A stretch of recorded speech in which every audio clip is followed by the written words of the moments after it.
Sabato 28 gennaio, San Tommaso d'Aquino. È il 28° giorno dall'inizio dell'anno, ne mancano 337 al termine. Il sole sorge alle 7:36, tramonta alle 17:11. La luna si leva alle 11:01, tramonta a mezzanotte e 12.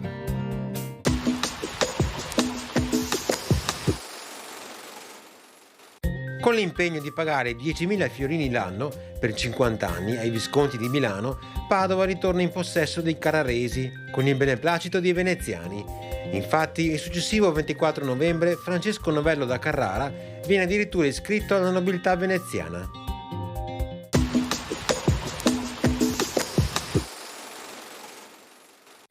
Le previsioni per domani: tempo stabile e in prevalenza ben soleggiato, con aria tersa ed ottima visibilità.